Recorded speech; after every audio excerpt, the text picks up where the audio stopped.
चलिए गोपी, मैं आपके पास लौटूंगी, उसके पहले अपने दर्शकों को ये तस्वीरें दिखा देते हैं। बूथ पर पहुंचे हैं अमित शाह, खुद चूंकि चुनावी मैदान में हैं, अपनी किस्मत आजमा रहे हैं। और देखिए बूथ पर बीजेपी के जो कार्यकर्ता हैं उनसे भी वो बातचीत करेंगे। ज्यादा से ज्यादा लोग अपने मताधिकार के लिए बाहर निकले अपने घरों से, चूंकि गृह राज्य है अमित शाह का, और इस वजह से भी उनकी कोशिश यही होगी कि पूरी की पूरी 26 सीटें, जैसा कि 2014 में नरेंद्र मोदी की लहर में गुजरात की जनता ने दे दी थी, एक बार फिर से और दावा भी बीजेपी कर रही है कि 14 से बड़ी लहर इस बार देखने को मिल रही है। दूसरी तस्वीर, मां हीराबेन से मुलाकात करने के लिए, उनका हालचाल जानने, उनका आशीर्वाद लेने के लिए प्रधानमंत्री नरेंद्र मोदी घर के अंदर मौजूद हैं। जाहिर तौर पर मां और बेटे के बीच इस वक्त बातचीत हो रही होगी, क्योंकि अंदर की तस्वीरें सामने नहीं आई हैं और एक मां बेटे को हमेशा जीत का ही आशीर्वाद देती है, इस तरह की हम उम्मीद कर सकते हैं। फिलहाल बूथ पर पहुंचे हुए अमित शाह।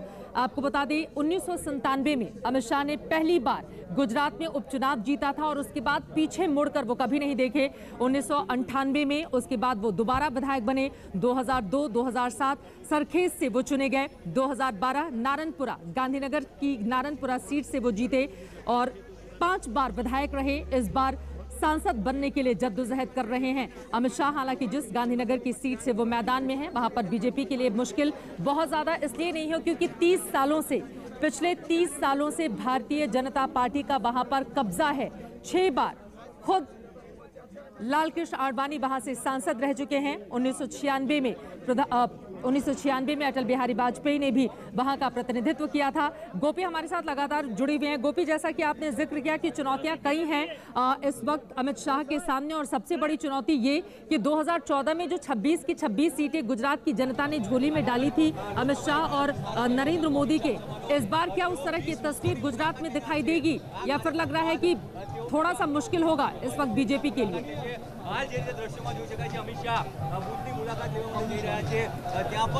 जी बिल्कुल चित्रा, आपको बता दूं कि दावा तो बीजेपी की ओर से यही किया जा रहा है कि इस बार वो 26 में से 26 सीट जीतेंगी और यहां से 26 कमल को खिला के वो पार्लियामेंट तक भेजेगी। लेकिन सबसे बड़ी चुनौती अगर हम कहें तो चुनौती जो है वो किसानों की चुनौती, किसानों को जो फसल के दाम नहीं मिल पा रहे हैं वो सबसे बड़ी चुनौती है। साथ ही जो पाटीदार नेता है हार्दिक पटेल, उन्होंने भी कांग्रेस ज्वाइन कर लिया है और लगातार गुजरात के अंदर पाटीदार नेता हार्दिक पटेल घूम रहे थे।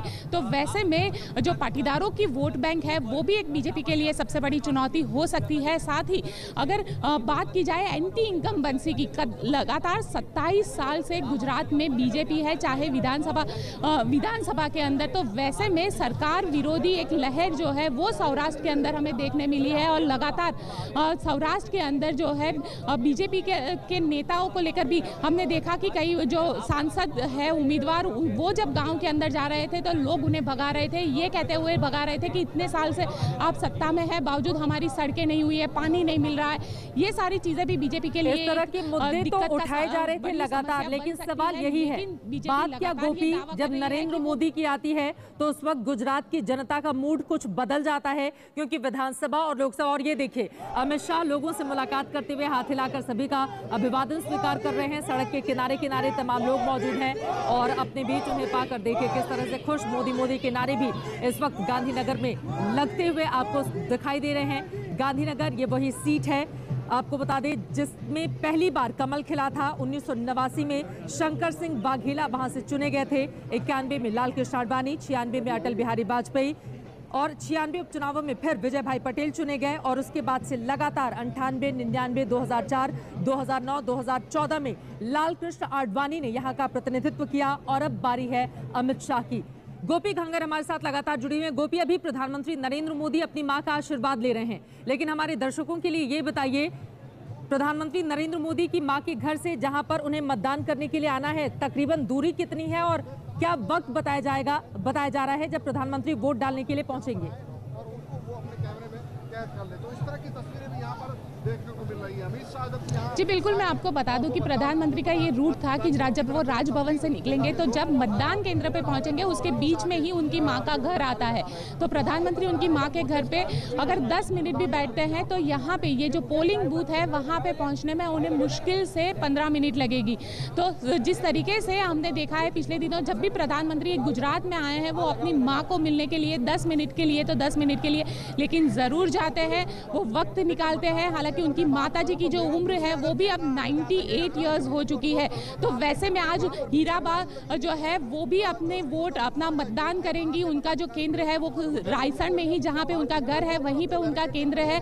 करीब 9:30 बजे वो अपना मतदान करने के लिए जाएगी। लेकिन सबसे अहम हम कह सकते हैं कि गुजरात के अंदर जिस तरीके से अगर मोदी लहर की बात की जाए तो जब मोदी का नाम आता है तो लोगों का जो गुस्सा होता है, जो लोकल प्रशासन के खिलाफ गुस्सा है, वो शांत हो जाता है। कहीं ना कहीं लोग चाहते हैं कि प्रधानमंत्री जो है वो नरेंद्र मोदी ही बने। लोगों का चाहे वो अगर सूरत की बात करें चित्रा, तो चित्रा हम जब सूरत में गए लोगों से पूछा, लोगों के दिल में एक गुस्सा था जीएसटी को लेकर, नोटबंदी को लेकर। लेकिन जब उनको पूछा गया कि वोट के लिए आप किसे प्रीफर करेंगे तो बोल रहे थे कि राष्ट्रीय सुरक्षा को, प्रधानमंत्री नरेंद्र मोदी को देखा भी था। करेंगे। सूरत की 16 विधानसभा सीटों में से 15 भारतीय जनता पार्टी ने जीती थी। बिल्कुल महत्वपूर्ण बात गोपी आप बता रही हैं। आपके पास मैं दोबारा लौटूंगी। ये 3 तस्वीरें भी हमारे दर्शक देख रहे हैं। अमित शाह फोन पर किसी से बातचीत करते हुए, सड़क के दोनों ही तरफ भारी भीड़ इस वक्त देखी जा रही है। वहां पर लोगों की मौजूदगी है। बूथ पर अपने कार्यकर्ताओं से बातचीत करते हुए ज्यादा से ज्यादा लोग मत डालने के लिए पहुंचे और जो गलती 2017 के विधानसभा चुनावों में भारतीय जनता पार्टी ने की थी